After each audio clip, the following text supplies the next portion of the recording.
So welcome everybody to this event celebrating Rajiv Mohabir's Antiman.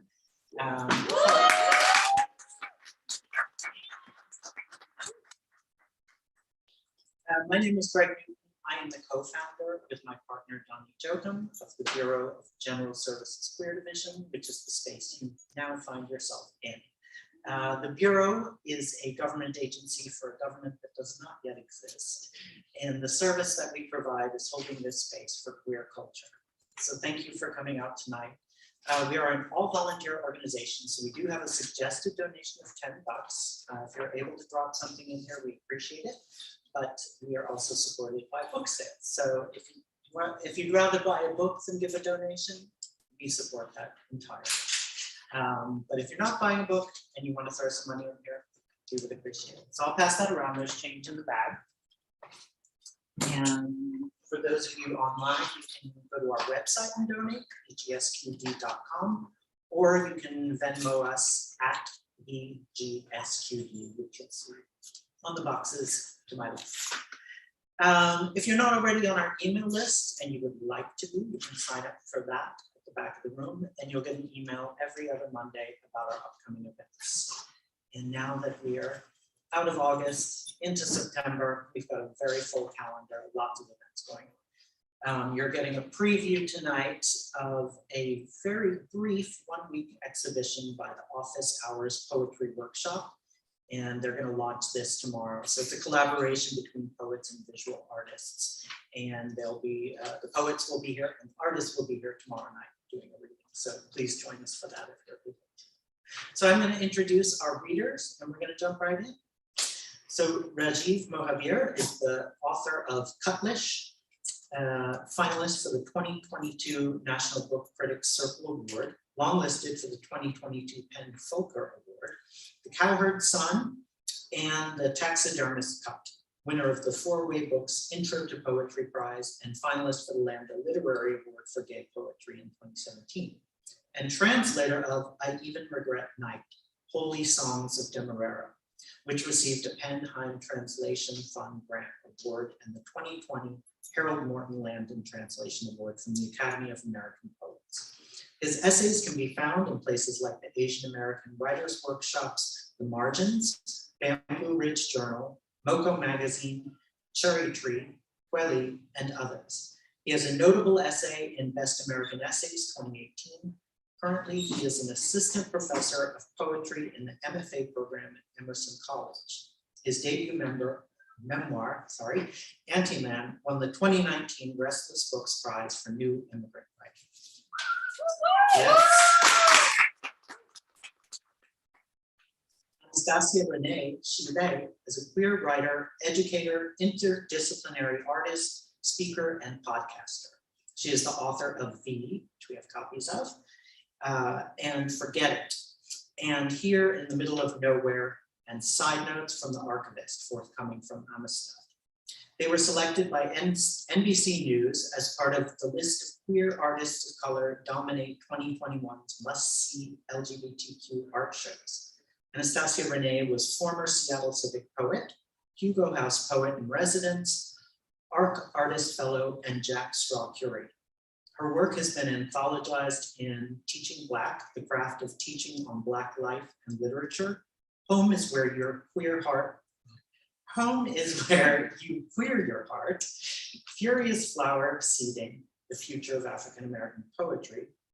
Afrofuturism, Black Comics, and Superhero Poetry. Joy Has a Sound, Spirited Stone, Lessons from Kubota's Garden, and Seismic, Seattle City of Literature. Her work has appeared in Hobart, Foglifter, Auburn Avenue, Catapult, Alta, Torch, Poetry Northwest, A-Line, Cascadia Magazine, Hennepin Review, Ms. Magazine, and others. Renee has received fellowships and residencies from Cavicanum, Hedgebrook, Fona, Ragdale, Mineral School, and the New Orleans Writers Residency.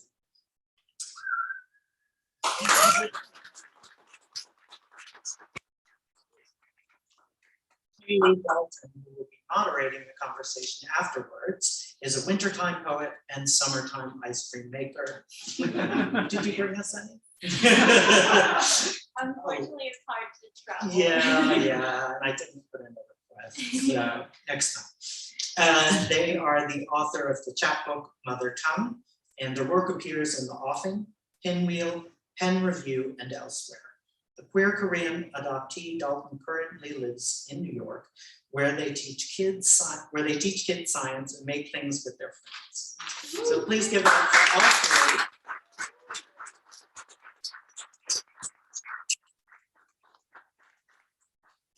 Start off by hearing from Anastacia-Reneé. So please give her a warm welcome. Thank you.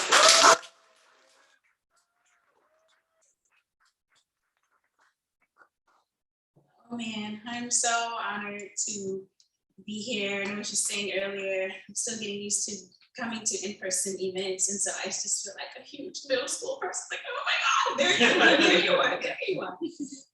So I'm thrilled and I can't wait to hear Reggie read. I'm going to share with you a few pieces and then hand it over. An estate sale of your memories. 1, memory prep. When you skate into the memories house, arms at upside down attention, barefoot or ballerina or bone sucked. There are many stories. There are piles and piles of your memories, panorama about, around, all over, all through. Some piles piled in perfect circles, whooshing like swirls on a 7-year-old birthday cake. Some messy like dormant fuckery or matted hair or stove-stop grease, way under or below a bluesy fire burning calamity orange. There are some nameless piles of things, of stuff, of whites, of colors, of delicates that you think do not belong together, like car crashes and 2 a.m. assaults. And you say to your memories estate keeper, why is this still here? And there is a kaleidoscoped you that is not telling the glass is you, that it is you, that this pile is correct, just the way it is to go on. Check out the next pile, and you find yourself wanting to clean this pile up.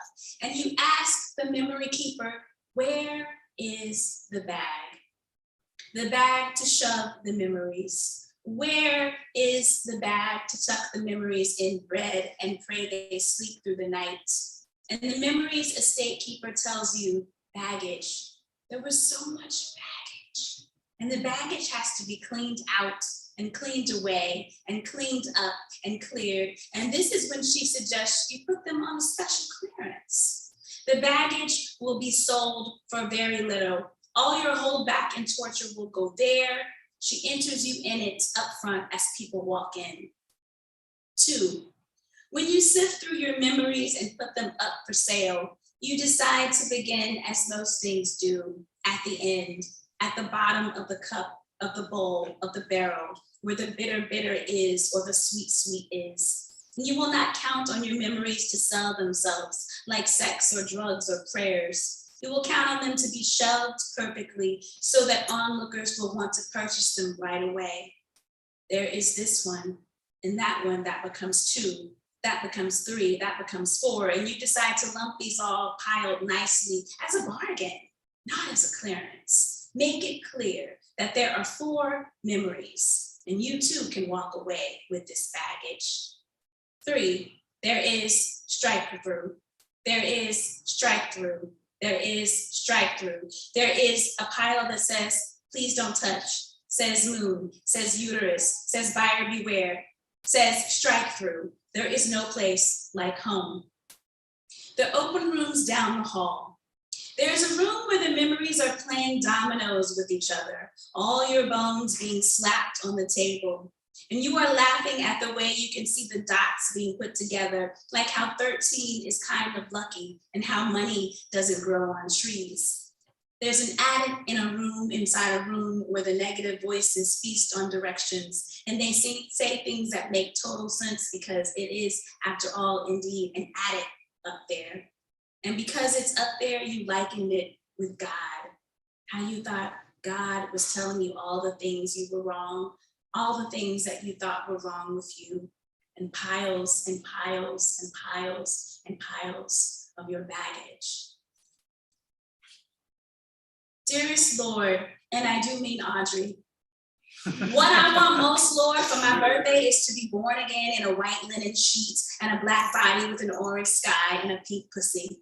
To fold myself inside myself like a 6th grade love note and spit myself out a cleaner piece of paper or receipt or Gordon Parks' black and white photo. There will be less blood this time, Lord, and smoother lines to indicate all the places my body will go. In this new birth, there will be a live map and manual and a GPS with the voice of the Lord. And when my body tumbles out from itself, she will say something like, I am not afraid. When I come out this time, Lord, I will not cry or harp or yip, and there will be no tears at the entry, just a waterfall where my mouth used to be. When I clean myself off, I will cough, and the Lord, Audrey, will send answers, and they will taste like liver and liberation, both hard to swallow, but digestible. Anything but human, says the Black woman. Elephant, you desire an elephant, gargantuan and listening delicately. You dream to cross the road and crash with my memory, stuff my big ears with bricks, build a cage around my fairy tale, call me Dumbo when we fuck under the big top. Giraffe. You want me to be a giraffe and graceful and only eating grass. Is this because when you want to be in control of a thing, you want to straddle my neck and stop me from breathing while you are so high walking up there? Dog. You want me to be a dog, to bark at all your jokes, pant at the sound of your footsteps, rub my belly when I have been your good girl, your fetch it, your roll over and sit and stay when you leave. Kitten, oh, what an animal you want me to be, your twin and confidant, what a purring narcissist with the world in my throat sucking on the hairball of your discontent. Here, kitty, kitty, in the den of your scratching post. Alligator. You want me to be an alligator, snapping and wagging my tail to scare off all of your predators. Take my skin when you want to make your purse and accessories look so good. Put me on, take me off, put me on, take me on, take me off. Then complain at how hard I bite, how rough my scaly skin is in the palm of your sweet, fragile hands. Parakeet, you want me to be a parakeet. Repeat everything you say, a bully's inflection, a sweet intonation of selfishness, pop my P's and suck in my S's, paint myself yellow or green to show I am a carbon copy of your kind of color palette, your kind of tweet, tweet, tweet. Armadillo, you want me to be an armadillo. When you vomit on my feet, make me stagger crooked and slip on my own footsteps. Give the fellow animals a reason to question if I have always lived outside without my shell, if I have always wanted to be a possum, because you like me most when I am playing dead.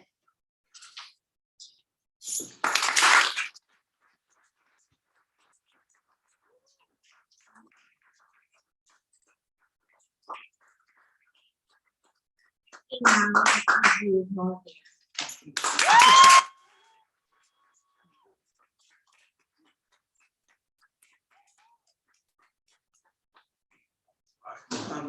Wow, thank you. Oh my gosh, that's I kind of need a moment to catch my breath. Thank you so much, Anastacia. This is just so lovely. It's so lovely to meet you in person. We have these orbits of people that we both love and admire so much. And it's so special for you, for us to meet in this way. It's like kind of karmically tied, I think. So thank you. And I want to thank everybody else who helped to get this event here today. I want to thank Oriana actually from Russ's Books for doing the legwork of setting this all up. The folks here, Greg and Donnie, thank you so much for your warmth and for the pink space that we're I really am appreciative. And also, Kaylee, thank you so much for agreeing to ask questions. And thank you all for dealing with my really tardy replies to your emails.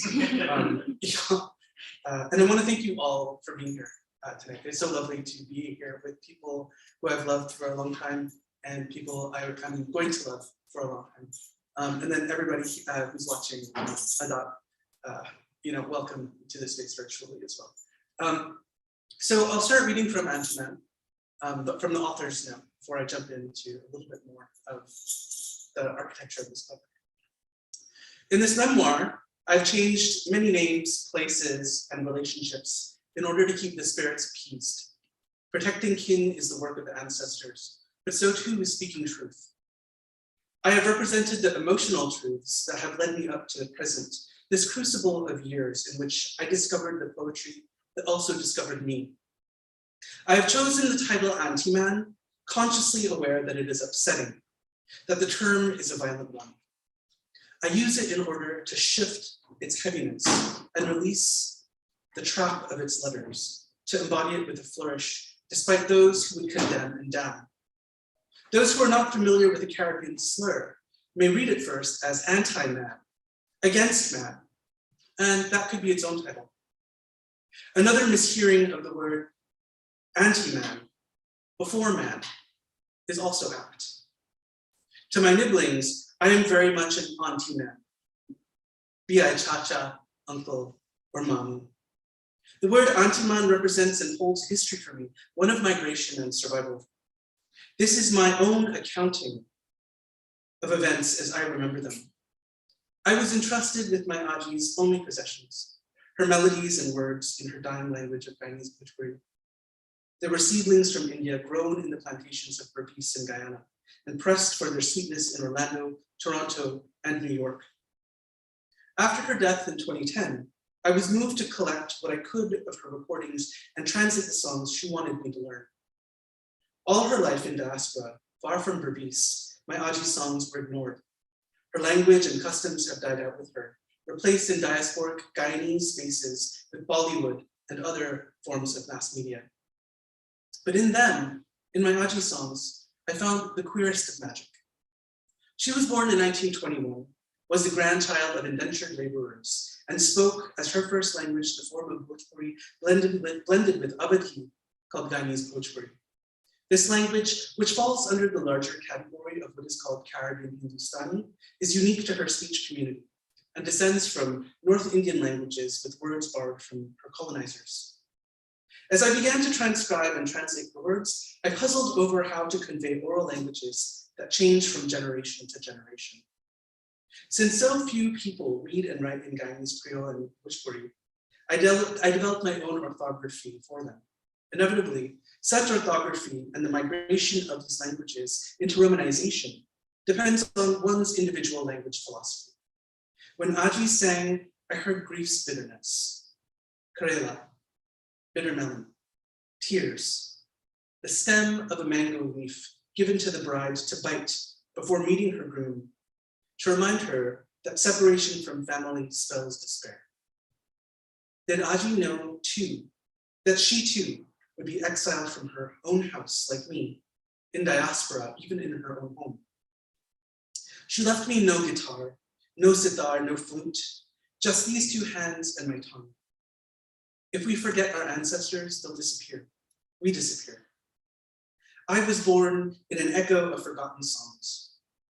Anguish of the lost, the kidnapped, the absconded. I was born to be cast out, turned away tonight. I want to believe that her language, our language, is not dead. I began to write in it only after my dreams delivered themselves in its musical grammar. I do this clumsily and as a student, with reverence and overwhelming thanks for my Aji. My Aja, her husband, my grandfather, had a boat he named the Jivan Jyoti, the light of life.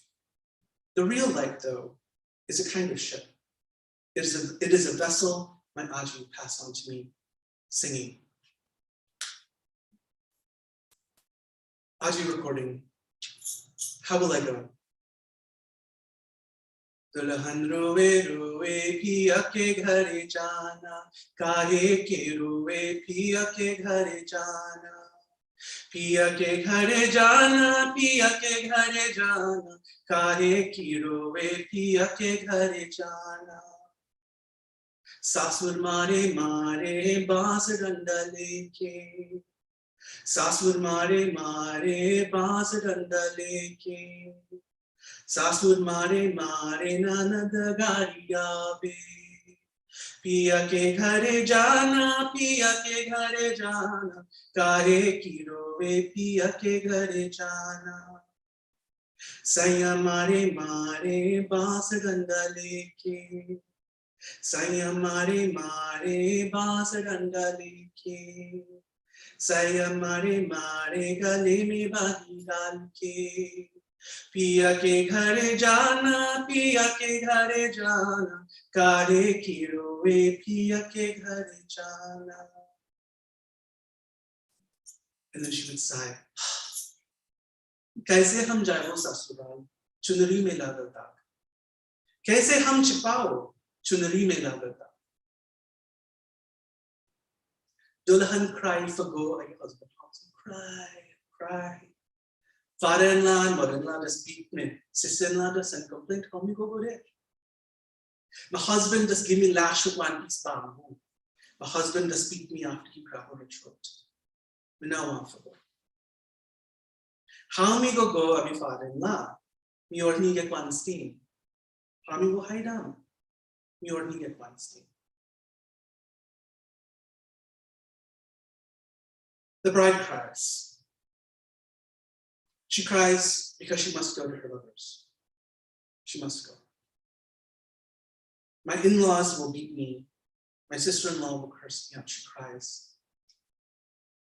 My love will hold my neck and beat me with a bamboo rod. I don't want to go there. How will I go to my in-laws? My veil is stained. How could I possibly hide it? My stained veil.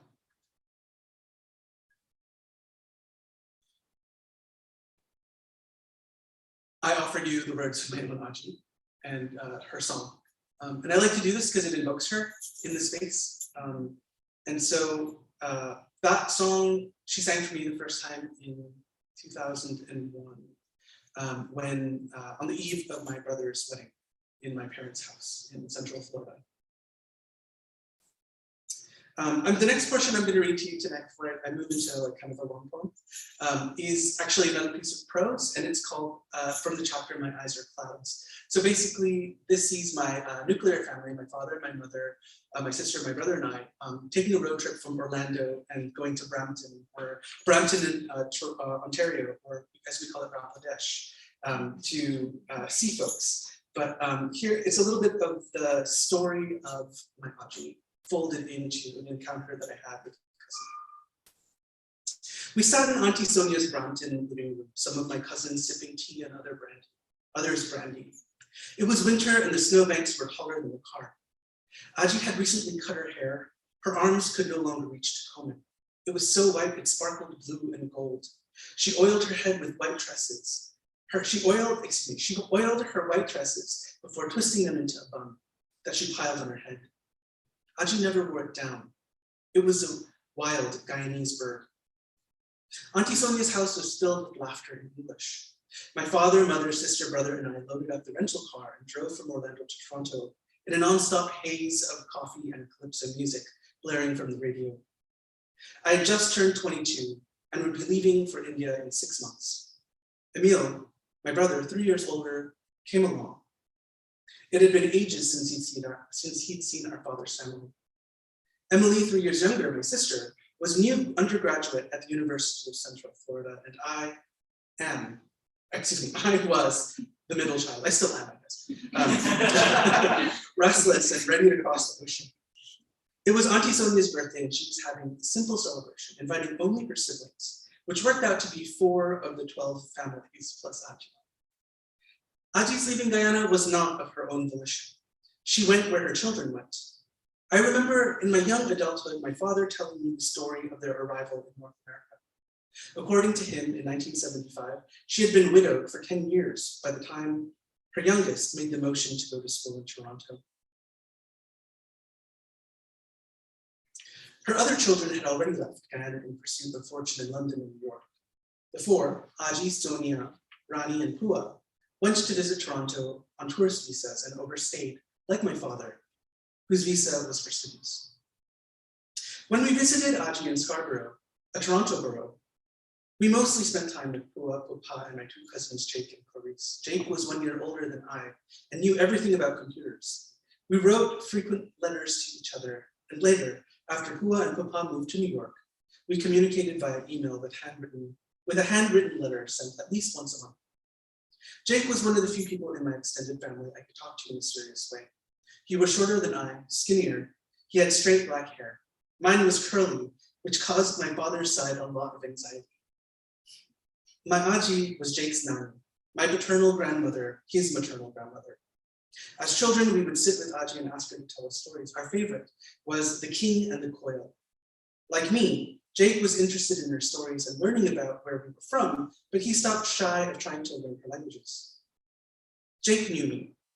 I told him over the phone in my early 20s that I was into guys. Like sexually? Jake asked from Queens. Yeah, I've been with girls too, but I just know I like guys, I said. I could trust Jake. He knew what it would mean for our family. He knew what it would mean if our family found out. There's no word for it in Hindustani, I don't think, I remember saying to him. Well, there is Antiman. Our conversation stalled. Antiman, I repeated. I had heard my aunts and uncles laugh around the table enough to know that Antiman meant pariah. To be an Antiman was to be laughable. It was a secret that could cost me my family if they found out. If I were gay and I ever told my mother, she'd disown me and kick me out of the house. Jake confided in me. Me too, I said. I mean, if I told my father, he'd never really accept it. I actually feared worse. It would mean fire and brimstone. I was certain that he would disown me fully, given his rants about homosexuality being a perversion of God's order. I could lose my brother, sister, and mother too. Pap's word was law. The bricks that Pap's word was law. The bricks that were in the structure of our patriarchal. Though I knew no way to say it in Hindustani, Aji might have known the scorpion sting of the word of Antiman, or she could have had other ways of understanding it. In any case, I didn't need to worry about it yet. The last piece, such light, you know. The last thing that I'll read to you tonight is probably a little bit more joyful. It's called The Amazon River Dolphin. And I do this also thinking about animals turning into humans, turning into animals again. So it's funny that, like, I mean, as far as like my story goes, or ancestor story, my migration story goes, I'm from two places where river dolphins exist, not like dolphins, bottlenose, saltwater dolphins that like swim up rivers. No, separate species that live in rivers. In the Gangetic River basin, in the Ganges River and its tributaries, there is a species of river dolphin, the Ganges River dolphin, and also in the Amazon River and its tributaries, there is the Amazon River dolphin. And my family is from both of these places, having been taken to the Caribbean or Guyana, South America. I mean, we say Caribbean, culturally we are Caribbean, I suppose, because it's the only English-speaking country in South America. It's like, okay, I can say the things like I've been taught to say, but really it's like it comes down to music and food and how we swear. So. Oh my God, and the one thing about the Amazon River dolphin is that it has pink skin. They're so cute and really like lascivious. So clearly the Amazon River dolphin here for tonight. You unfold your lungs and dive into the dark Queen's avenues filled with cat-calling men and oh hell no women. You walk into your aunt's house and she puts you out. You walk into your aunt's house and she tells everyone you know it's a brothel. You walk into your aunt's house and when your grandmother died, no one called you or invited you to the wake because of your condition, because of your being disturbed, because of your blubber. They watch your movie where you give birth to a watermelon and you lick every cetacean seed you see. After each man, you lick your fingers. The Amazon River dolphin dries their pink body on the riverbank before dancing at parties, attracted to the din of drums. They are a skilled musician, an expert of communication where human words deflate. Their words pulse throughout the Amazon basin. You can hear them when you lose yourself in the rainforest. If you look into their eyes, you will fall into a fever. They will impregnate you or cause you to impregnate them. Don't blame your own practice of mischief on others. From the shore, you are singing a song of praise. From the shore, you sing to the Lord who is half woman and half man, your own body in hemispheres, the Ganga, the Jamuna, the Pleiades in your throat. Open your Caribbean lips, spread them with one hand. Your ass is begging for it.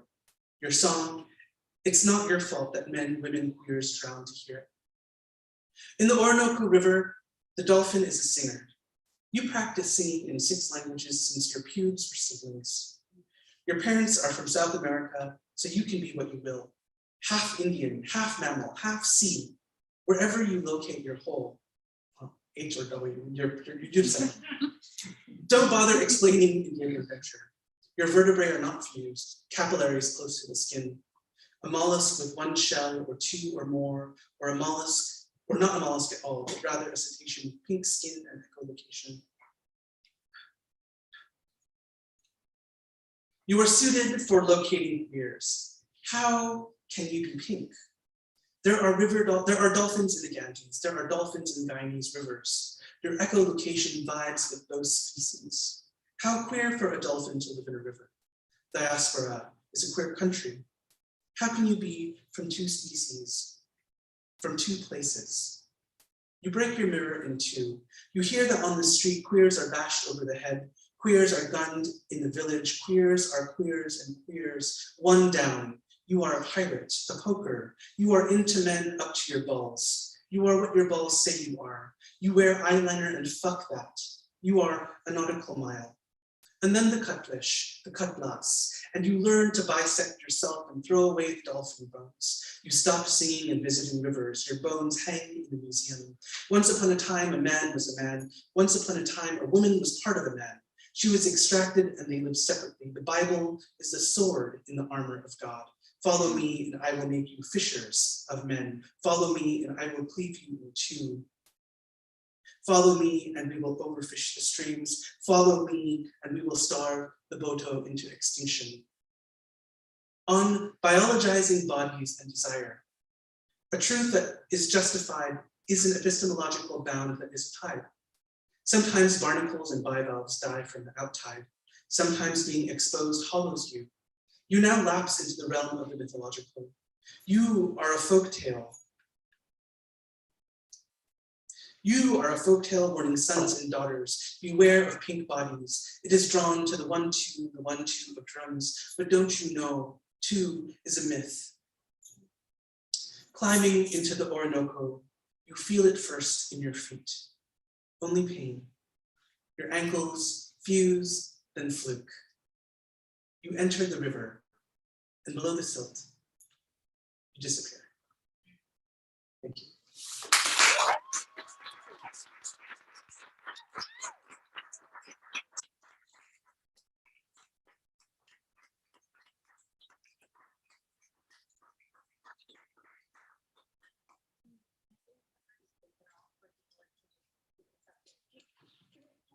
Hear us without picking up the mic? Cool. Yeah.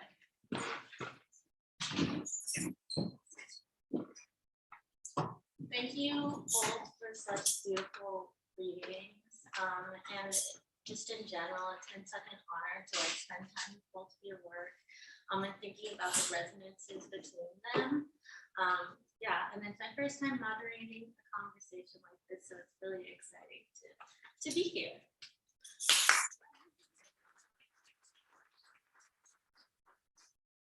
Okay, I'll also be potentially speaking to some things in the book and in your collection as well that maybe weren't read too, but I think it will come across pretty clearly. Yeah, so I just wanted to start by thinking about the role that conversation plays in both your works. So Rajiv, I'm thinking about your conversation with Ajit, but also your family members, your friends, and your lovers, particularly Ryan, who you grew into a writing life alongside. Also, I know Ryan. So clear about circles, so it's funny to read. And then Anastacia, I'm pointing to conversations that happen in your poems, but particularly the poem Her Life, The Black Girls in Unedited Episodes, which you noted to be in conversation and collaboration with Douglas Kearney. So I was in this workshop with the amazing Marwa Halal, and our first class we spoke about our poetic lineages, not only like historically, but also laterally in the present.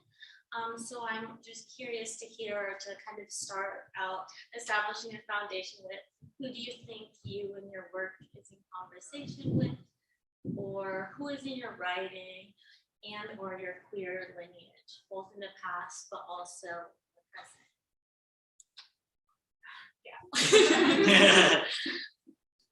You sure you never done this before?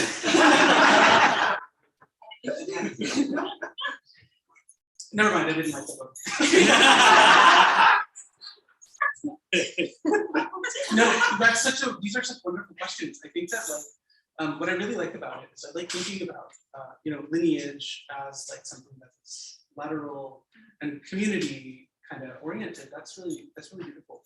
When it comes to thinking about dialogue, especially in this work and being in conversation with people, it was actually unintentional when I started this project. I didn't think about this as a memoir as I was writing it. I was thinking of it more of like kind of collecting my grandmother's songs, and then also, the time that I took to actually write them, write the essays and poems into story form, was because of a friend and mentor who I guess I would be in conversation with, Rigoberto Gonzalez, who said to me that some stories are too big for poems.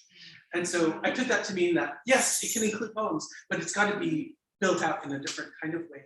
What if with storytelling, we could do some more really strange, elastic things and have like resonances occur throughout the entire book? Project, or project is sort of a weird word, but I'm using it conveniently here.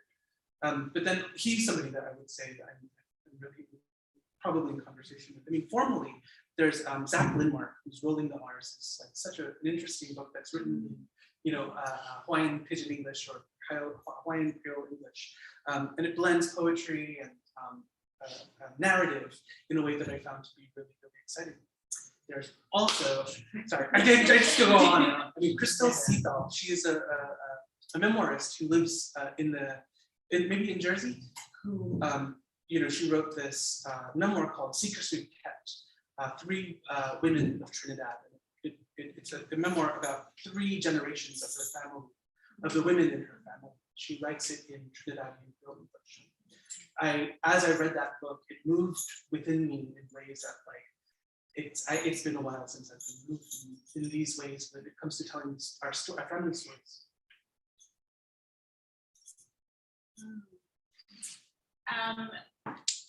For the series of poems that you mentioned, I was definitely in conversation with patriarchy and racism. I think for me, the conversations are more about conversations. There's a part of me where the conversations are, I'm in conversation with issues. I'm in conversations with the things that make me uncomfortable.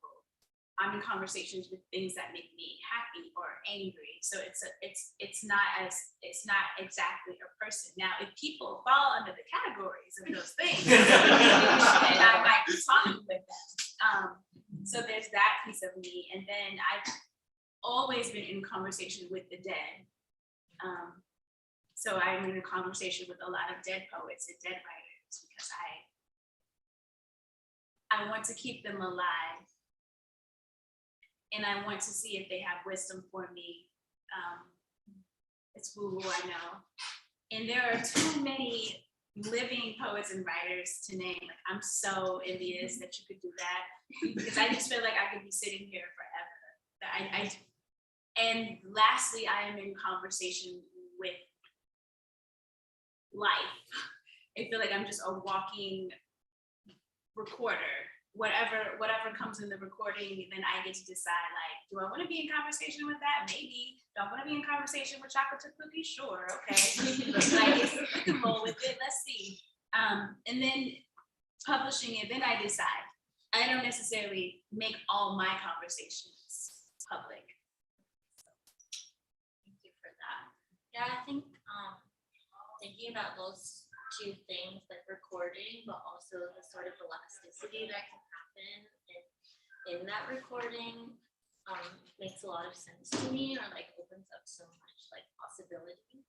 And right, your forthcoming collection is called Side Notes from the Archivist, right? And so as I was reading both of your works, I was thinking about the archive, the act of archiving, and our impulse to record and not to forget, but also the ways that sometimes forgetting is orchestrated, the ways that forgetting is intentional, the ways that sometimes forgetting is wanted or desired. So I was thinking specifically when you, Anastacia, were saying, I realized why as a queer and also a peculiar child living beneath the comforting and Christian quote in the Midwest that I had so many unanswered questions in a throat chakra drowning in the already tattered ocean of black ghosts. And of course, the poem that you read first, so much of that is about memories you don't want, memories that are being taken away. And then also, Rajiv, so when you were speaking about how your father literally set your mother's Ramayan on fire, and more generally kind of bought into these British systems of cultural genocide and erasure, right? So thinking through those two things together, like the tension between archiving and being unable to archive, and how you address it in the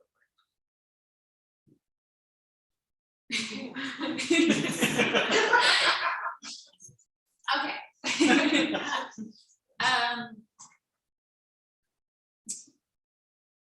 I think archiving is important.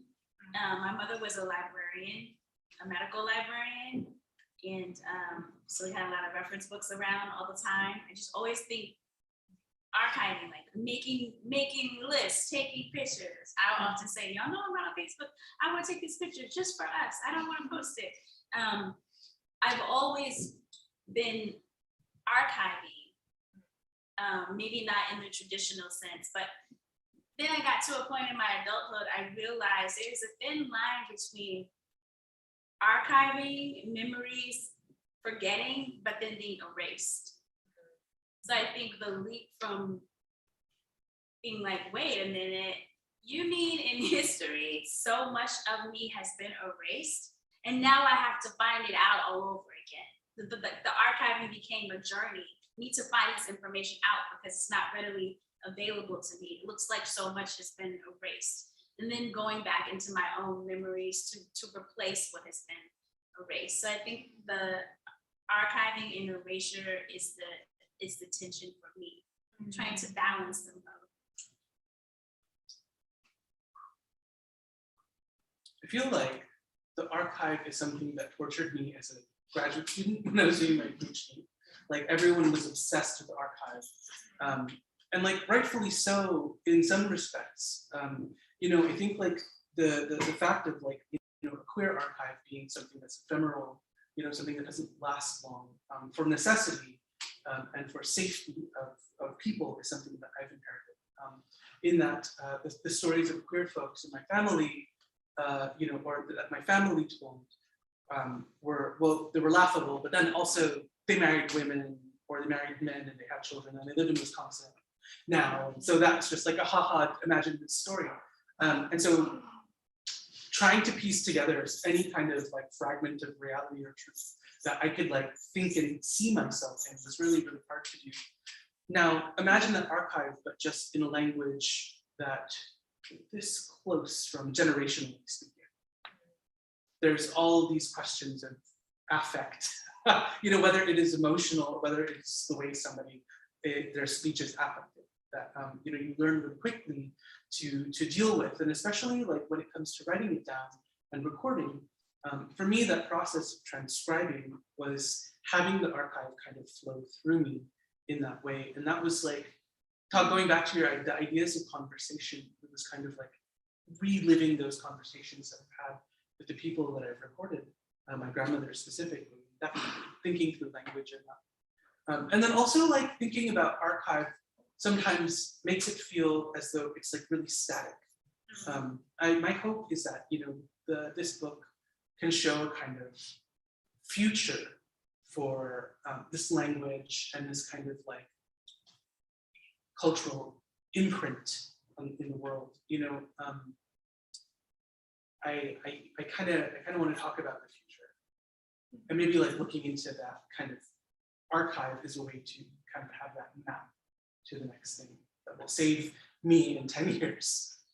That makes a lot of sense. I mean, I think about, I'm escaping, the name is escaping me, but those sort of 3 different speculative versions of a story that you were telling throughout, and the way that like speculation can operate working within the archive, which makes a lot of sense when you were also thinking like about towards the future, or what that looks like. And yeah, I thought it was really interesting as a memoir to be including so much poetry, which I feel like can be so speculative and imaginative, and like, yeah, sort of clearing the archive or exceeding the archive in that way.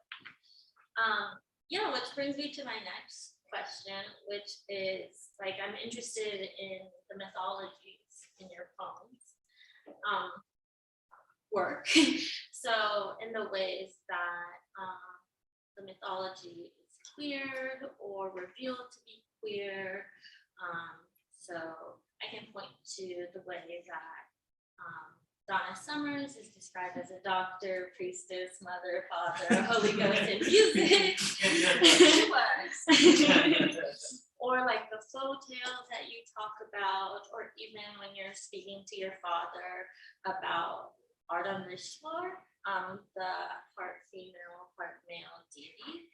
So yeah, I'm kind of just interested in what you have to say about these mythologies and the ways that you revealed parts of them that are, could be, or were always queer, Black.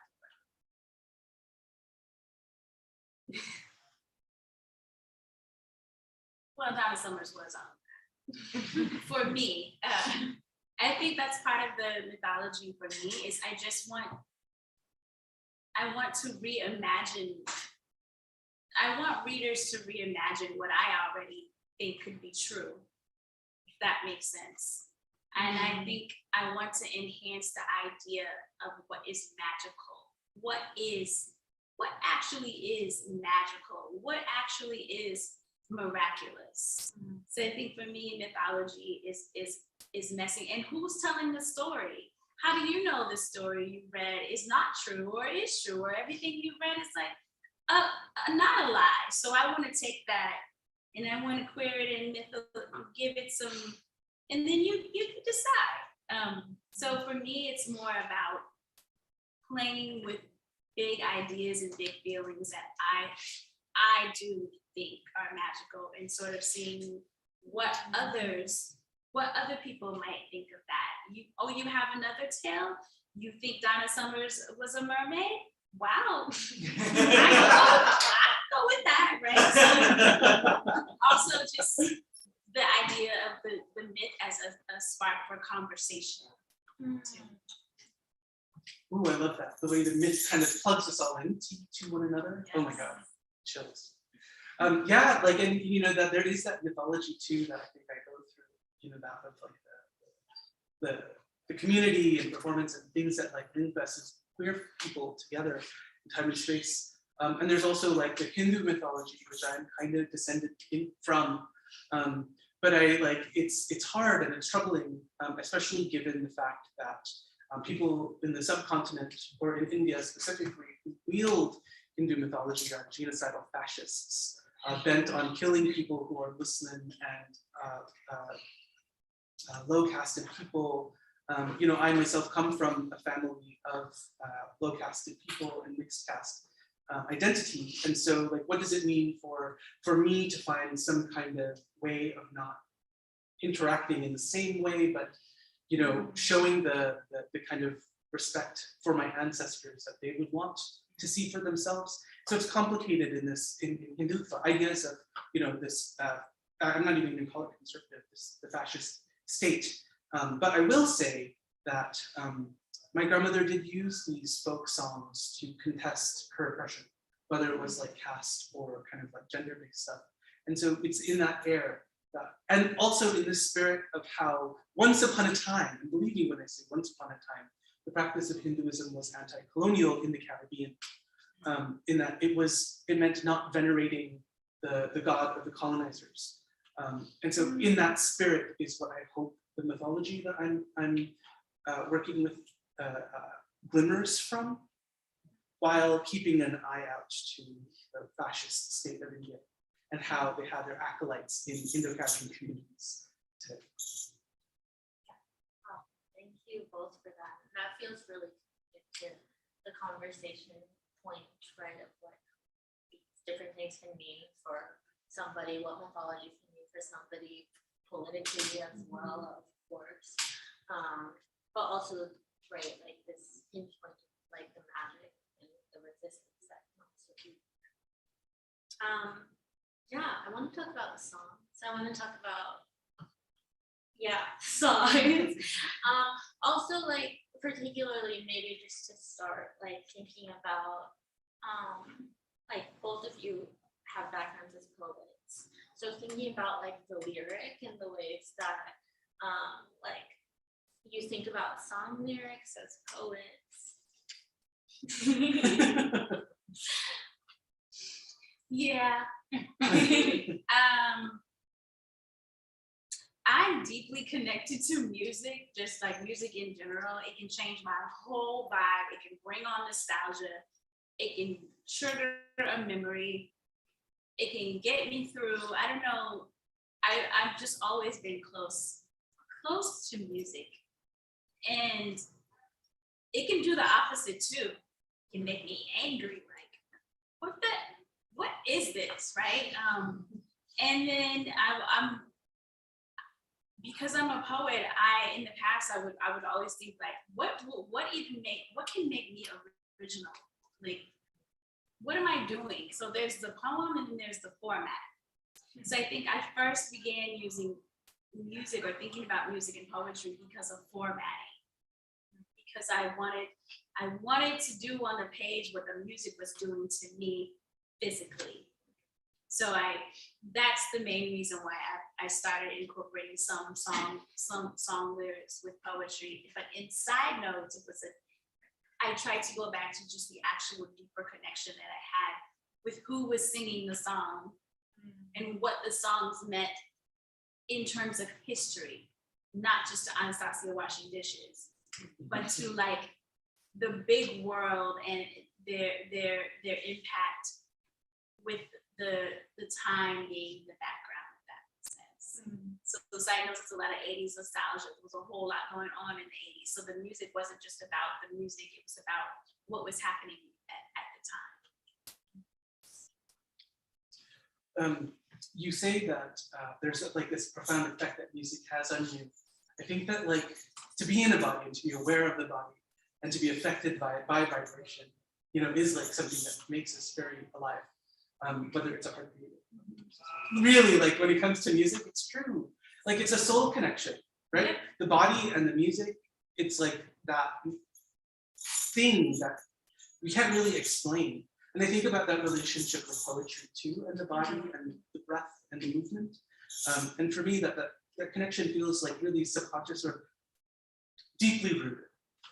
Joy Harjo says that the ancestor of poetry was music.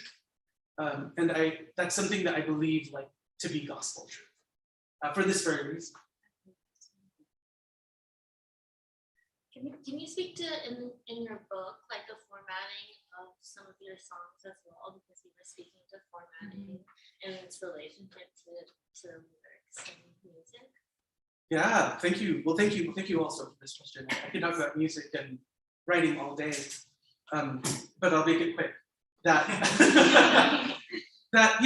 it's a strange kind of thing to try to write something as lexically fluid or something that changes every time you sing it onto the page, to pin it onto the page, and then to translate it into Guyanese Creole, and then to translate again into English. Is like these multiple crossings. How do you maintain and preserve music of the original performance in what's written on the page, and how do you do that in the translation if you're translating multiple times. And that's not something that I feel like I've really figured out yet, or at least in Antiman. But what I was happy to do was to publish it trilingually, or those translations and transformations trilingually, so you can see the attempt. And that's like I said, it's like I'm only a student here. So don't revoke my student ID card. Yeah, speaking of being a student, I was, and also thinking about, yeah, like these pieces and I don't know, I was thinking a lot about in your book when you're speaking of your experience in the Vona workshop, actually. Yes, which I can feel a response happening to over here. And yeah, you can speak to it more if you want. But basically I was thinking about like the importance of, but also the limits of kinship, or particularly among, you know, people who are supposedly like us, among queer people, among people of color.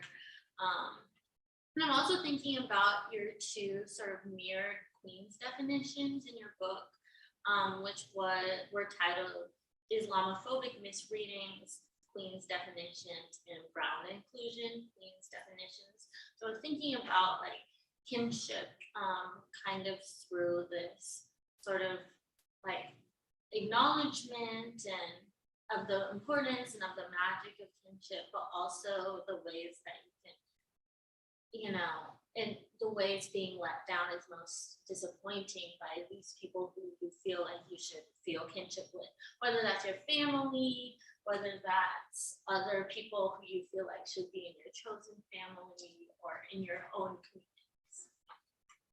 Yeah. Is this actually being recorded?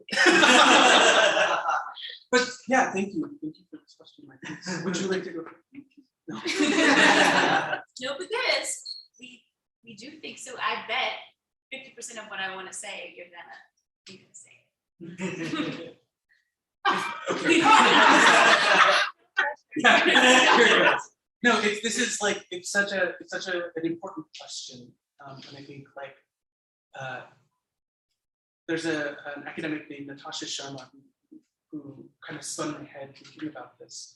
She's at Northwestern in Chicago, and she said to me that the way we think about community is like it varies from person to person. Of course, like the idea of a community is like all imagined, right? Like in what we assume to be commonness, like the idea of blood relationship, where blood is an object, is so strange, right? And especially when we're removed like 3-4 times, who cares what so-and-so auntie's son did, you know, or like what his job is compared to my job, like that doesn't serve me in feeding my dog.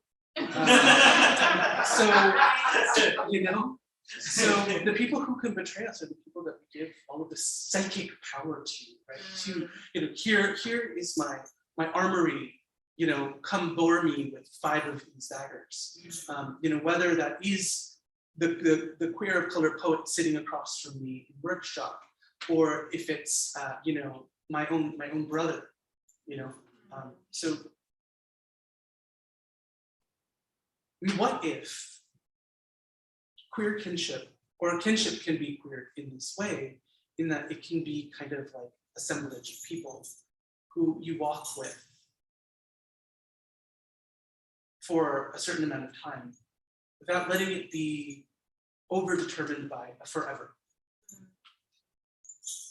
I don't know, that's hard. I mean, I say this as I wrote a memoir telling all of these family stories and stories about my friends losing family and friends along the way because of the damn book we published.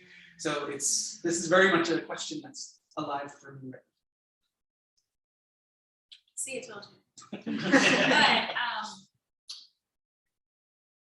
think I struggle with the idea of kinship and community and family and chosen family, and because little a wants it, just everybody love each other, just get along, and then forever. You know, when you need something, and you know that's what I want.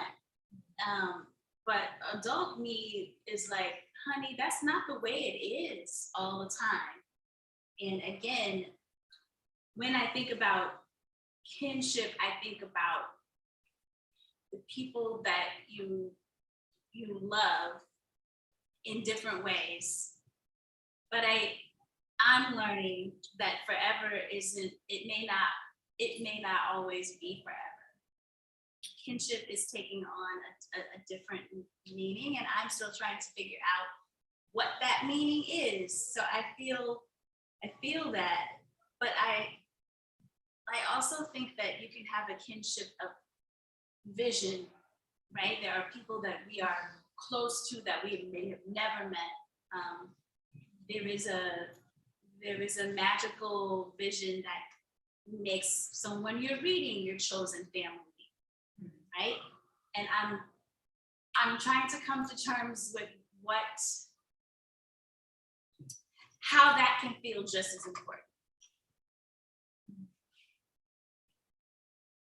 Yeah, that feels also like in conversation with what you're saying about sort of like the ephemerality of kinships. The ways that we can experience kinship is very like situational, very context driven.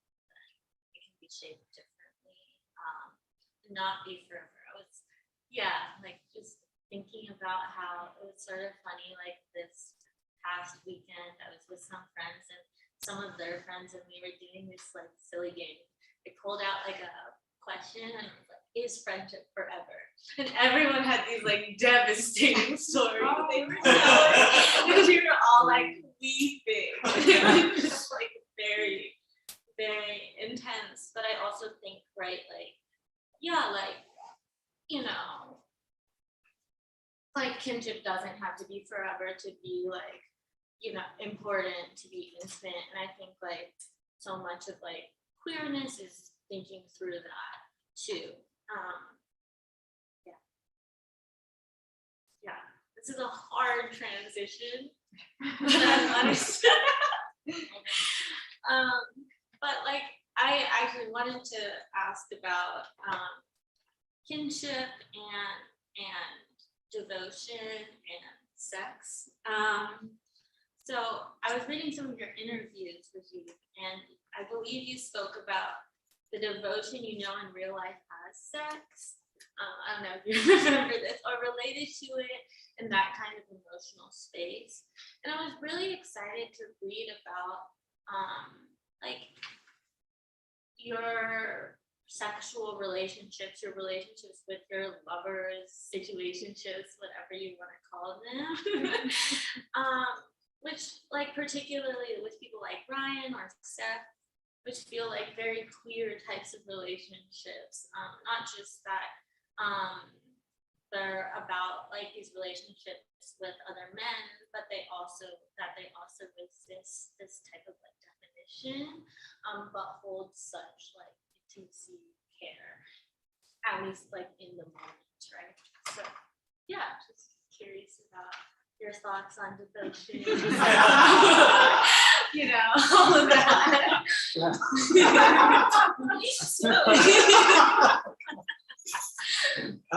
Wow. Well, thank you for reading me to. But yeah, I mean, like, I think those relationships for me, especially when they like are friendships that also have like a sexual dynamic or a sexual kind of dimension to them too.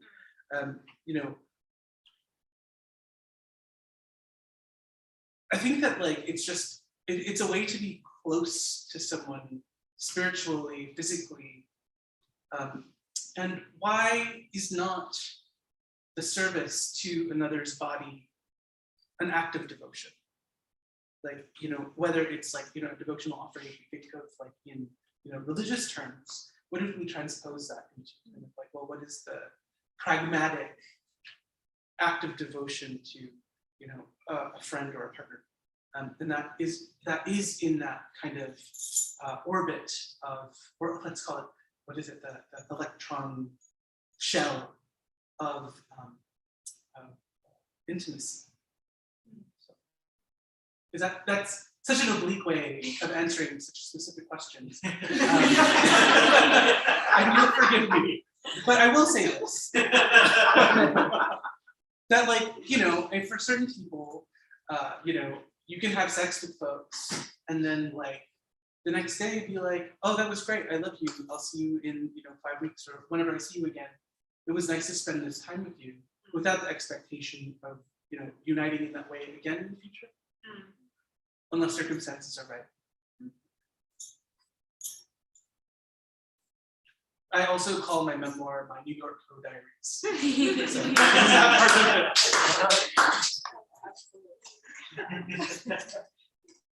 I don't even know what to say after that.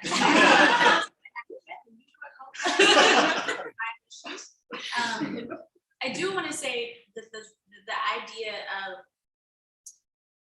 I don't know, it sounds surface, but I just like picking up a book and reading like, ooh, this kind of relationship. Because again, I don't feel like queering relationships gets much attention in any way. It's just exciting to read and to see it and to know it, your whole diaries. You know what I mean? Like, that is there. I think to me, that is a level of queer devotion too, just to be able to read books about sex, sexuality, intimacy with people that aren't the same people that I see on television, videos, and other books. And so I felt a different connection, like, ooh, I like that. Because of the circumstances. Like it's not me, but I can say, oh, this is my crew. I get this language, or I get the exchange that is happening. If that makes sense. Less about who, what, when, where, how many times. More about what's happening. It's just exciting. Yeah, no, I definitely think so. Right, what you're speaking to, it's like the intimacy as the reader, as an audience that we're like let into as well, and then are able to like imagine or like see in the world. Even if we might not see it in the world. Right. Yeah. No, definitely. Yeah, so I also wanted to ask both of you about New York. Obviously, your New York Code Diaries, but That's when you know you're gonna have an interview with them.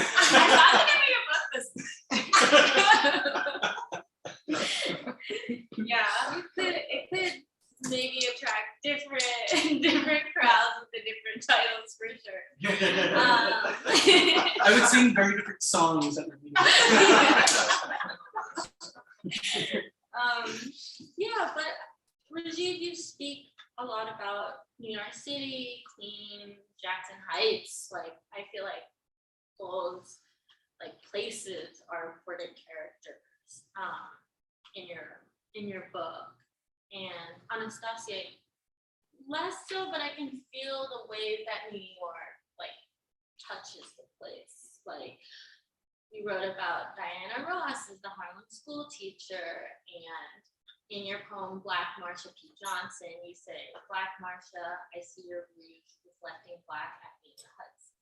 But thinking too about like the ways that place inhabits your writing, but also specifically New York, since obviously we are all here right now.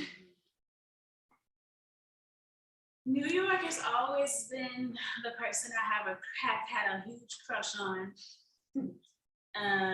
Courted New York often, and then just really wanted to marry New York with its grit and good, all of it. And then so I finally did. So I'm recently just moved to New York. But New York has always been with me. It's very odd. It's like we've known each other forever. I feel intimate and devoted to New York, though. I just now can say I'm a New Yorker, and I hadn't even realized how much New York was in a lot of the poems coming up in the new book or previous poems. And for me, going back to who are we talking to, I find I am in conversation a lot with place, even if I don't realize it. So I'm still trying to understand what that means for me, because New York has always been the one.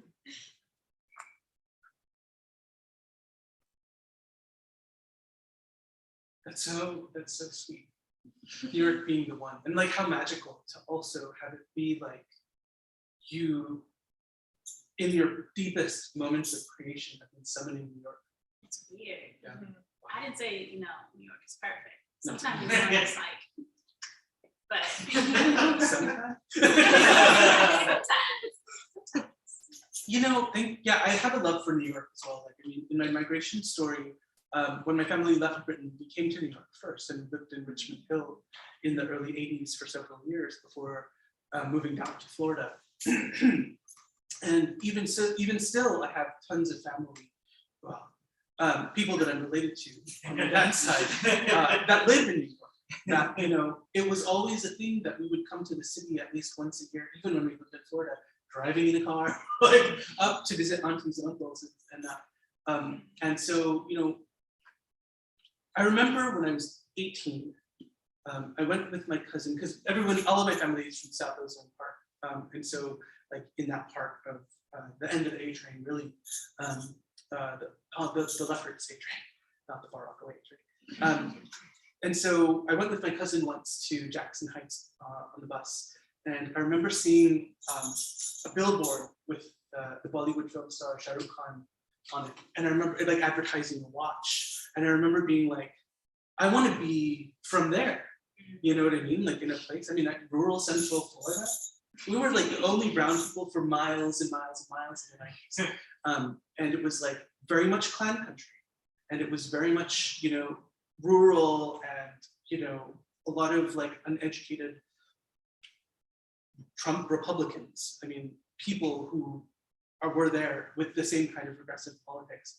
And so being there in that space, New York offered this kind of like potential to be brown and queer, in a way that wasn't afforded to me.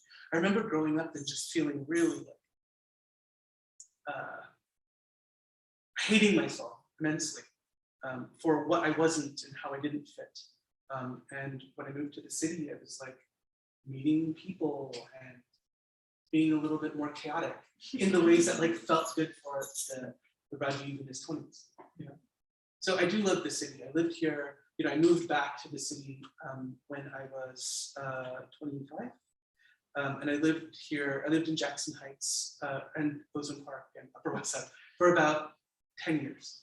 So New York was very important in that what formed me into becoming politically active in the ways that I was, but then also a writer and a teacher, all of the things.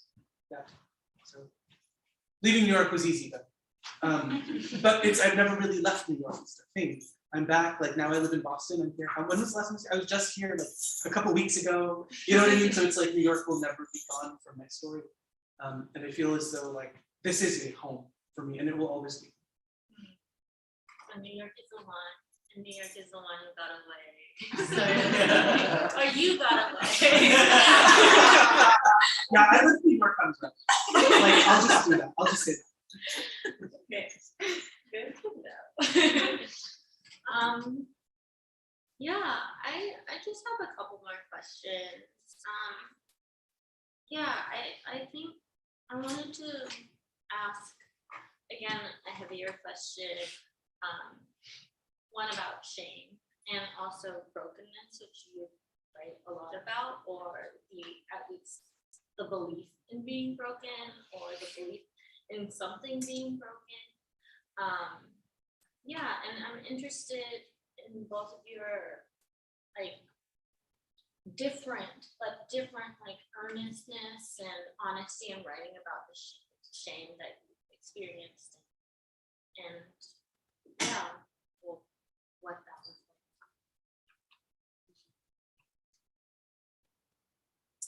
I had a lot of shame about writing about shame.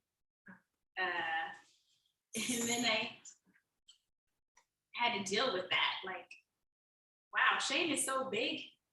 You can have shame about writing about it, even if it's fictional or in a poem. And then I realized that shame also can manifest as fear or low self-esteem or feeling isolated. For me, in my experience, shame could take on, shame was like a chameleon. It's like, oh, I thought it was a Twinkie. No, it's shame. And then I realized like, oh, other people have stories about shame, big stories, small stories. And I didn't intentionally write to call shame out, but I just, it sounds so boring, but I wanted somebody to read something of mine and go like, oh, I'm not by myself. This shame thing is actually, it's not just my particular shame. And yeah, I think you have to be really courageous still to write about anything that makes you feel ashamed or broken. And I have to say that when you feel shame or you feel broken, writing about it doesn't automatically fix you. That is something that I think it's an ongoing process to write about shame and being broken, and also to, when you write about it, it's there. Like, you also have to read it. So I think there's a level of courageousness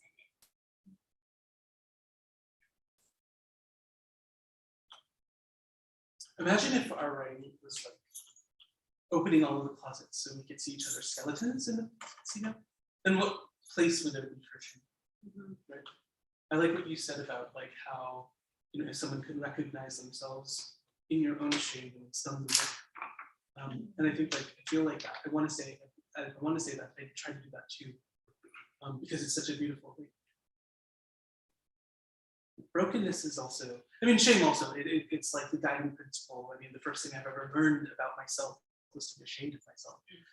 And, you know, brokenness is also something that I inherited. All of the metaphors for the Caribbean or for Caribbean people are about being broken, you know, but put back together. Well, what if we like start writing different stories? Yeah, I really like in your book how you talk about how your Aji song, and then you went to India and you heard like the same, well, close to the same version of the same song, and you brought it back and you sang it, and just how like sort of not just you, but bringing in other people to realize, right, like that this is not a broken song, it's not a broken language or history, right? I think it's really beautiful. Before I ask my last question, I wanted to know if you guys had a question for each other.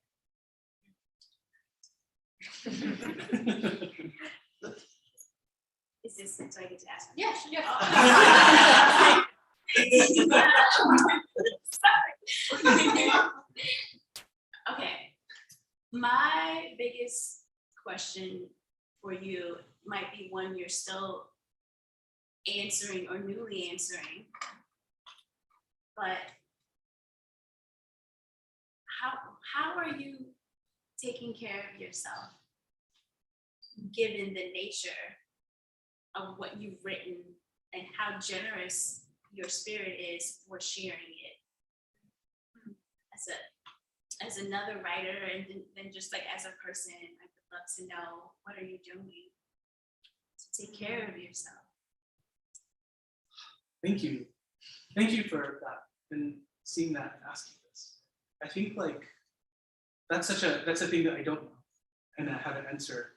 Because like God knows, I feel like I breakneck speed always. Like I was just in New York. But also that like making these stories that have lived inside for so long external, that's been really intense. An intense thing for people who I don't really know to be like, I know this part about you, this part about your life. Yo, like You do.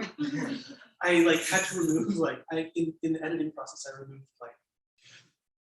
I removed like very important details that I was like, oh, that's just for me. So that's one of the ways that I'm doing that. But lately, what I've done is I've started to make food that were only told to me in my father used to eat this, or your great grandfather used to make this. So I've been learning all of these like deep familial things and making them again. And that's been really like a way to connect myself to the past, the present, but then also thinking about the future. And my partner the other day was like, oh, you should write a cookbook. And I was like, just don't, I know, I'm cooking. Like, don't tell me to write a damn thing, because I don't want to do that. I'm getting away, so I can just do this. But I love that question. And my question for you is something that I would love to hear your ideas on. Can you kind of like tell me your journey through being a genre trader and writing such hybrid, deeply hybrid work? A genre trader. I think I'm gonna put that in my CV. I actually started out as a journalist who was always a closet poet. People think it's reverse, but those were my first published works, was like journalism, boring journalism stuff, and then editorial essays. And then I decided, well, what are you gonna do with like over 200 pages of poetry? What you're gonna do? It's just gonna be like in a shoebox. Like, what are you gonna do? Maybe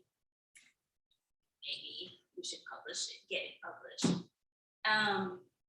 But I've always been a person who wrote plays and poems and editorial essays. And again, with my mom being the reference book person, I love reading the dictionary when I was young. Like I live for footnotes, like everything.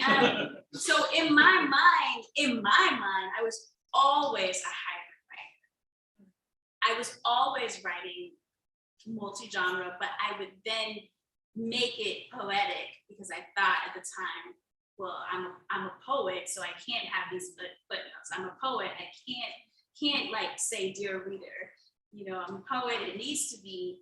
So I was actually shutting up my own voice, and then decided this is ridiculous. And I feel like once I decided, then it was in, right? Then it was just like, whoa, multi-genre, interdisciplinary. And I was like, what? You mean I could have done that the whole time? You know? So I feel like I was a late bloomer to something that I was already doing, but I didn't think it was acceptable. Weird story, but that's how I became a genre trader. And I love it. I love the work in your book because I can't figure out what's next. It's a poem, it's a song, it's prose. Like I love that. I love that. So thank you for being a genre trader as well. Yeah.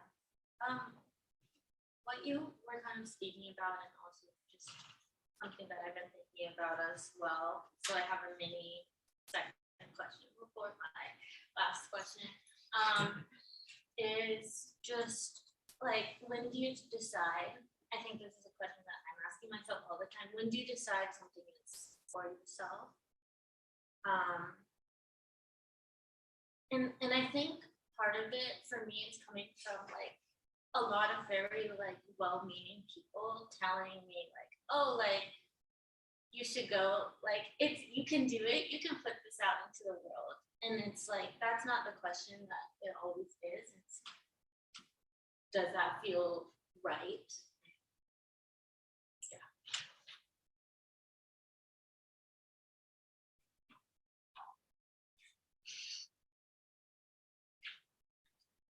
I think that the book tells me that, or the poem tells me that.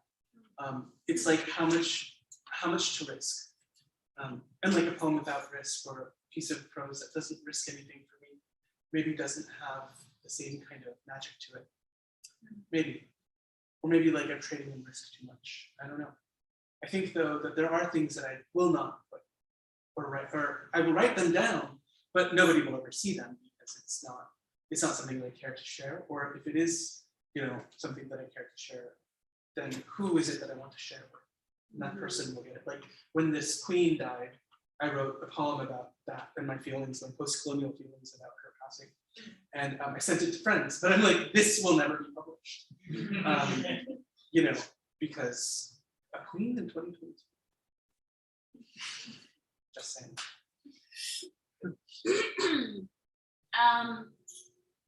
I still don't know. Still don't know. I see my book, I see people reading it, I still am like, oh, should we get to first 36? Feeling very, I still don't, I wish I could give the proper answer. I do agree that everything I write is not for the public, but sometimes, I don't know if you've done this, Rajiv, I've looked at an old journal and be like, this is a poem. What was I thinking? This is great. I'm gonna revise this because this is about, it's like an essay that I was working on. So, but I still don't have the answer to that. My biggest answer is if it doesn't feel right at the time, it's not the time. But that doesn't mean it's not the time later. Words to live by. Yes. Wow, thank you. Thank you all for this conversation. Thank you. Yeah, I kind of on the subject of time, and this is a sort of interesting or just standard question to ask, but I thought it was interesting in a lot of the interviews that I was reading. You were talking about what it feels like to have two collections out into the world at the same time in the same year, and you were kind of speaking to this project I wrote much longer ago and that sort of thing. So yeah, I think when I was working on publishing my chapbook, I had no idea that it was going to take 2 years to come out, and then by the time I was supposed to be going around and publicizing, and I'm so over this this was me 2 years ago. So yeah, I guess I'm also asking what's ahead, but also what are you working on right now? What are you excited about right now? I'm excited about Side Notes from the Archivist coming out in March. I'm very excited about that. And I do understand though, books, you write a book, not that you didn't have those experiences, but your heart isn't in the same place. But you still have to do it. It's the labor of love, I think. It's what we do as writers. But that's really what's up for me next is Side Notes. I'm excited for that too. As a writer, I'm starting many plots at once. I have another book of poems coming out in September of next year. And I'm excited about that. And I'm working on all kinds of other things, including a novel. So it's all seedling. Yeah. So thank you. Awesome. I think if anybody in the audience has some questions, you're welcome to ask a few, if they're okay.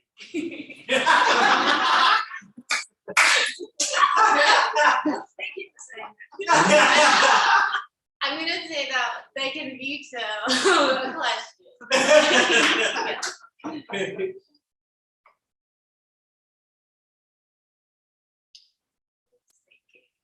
People are thinking.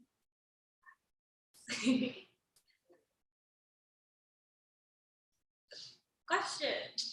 You asked a question to Rajiv, I guess, about self-care, kind of.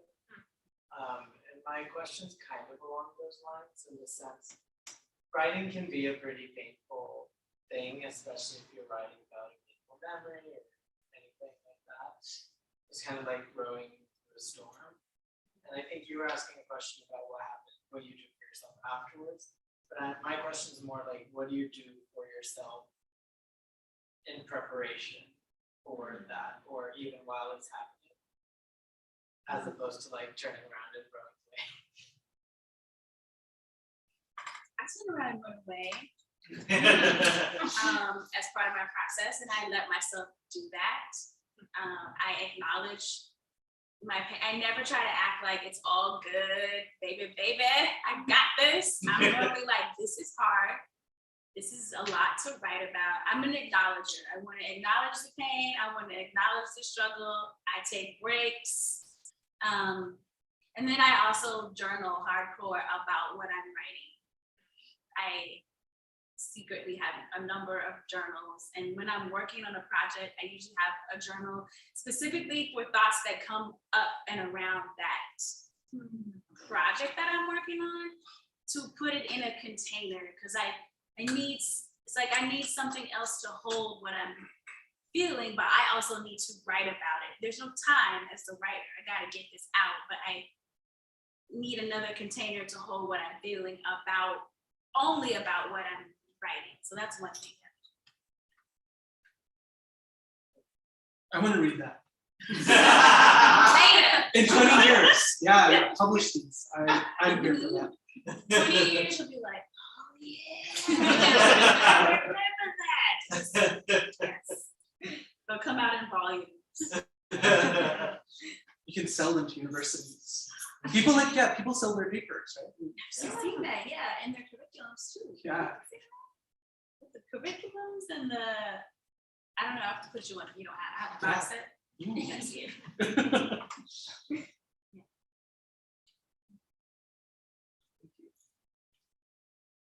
Any other questions? Well, this is a question for Rajiv about. One of the things that I really loved about the book was that the songs were had like various translated voices, that it was trilingual. And then another thing that I also admired was the alternative endings to the family outings. And I was just thinking about whether you see like a relationship between those two and like holding multiple realities. And yeah, if you could just speak to that also in relation to like it being a hybrid memoir. Yeah, I think that makes sense to the question. Yeah, thank you. I mean, because like literally in one of those chapters, someone turns into a bird and flies away. How is that nonfiction?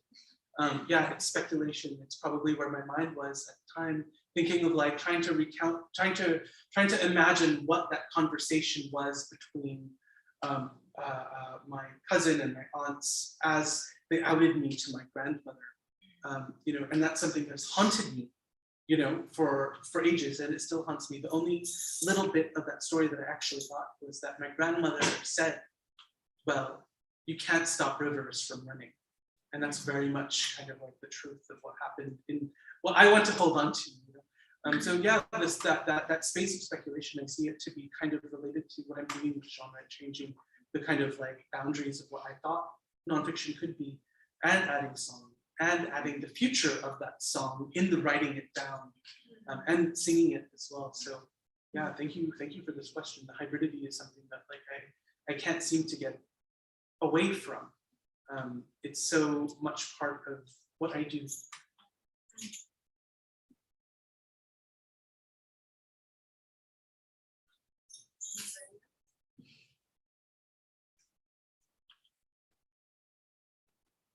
Thank you all so much for being here.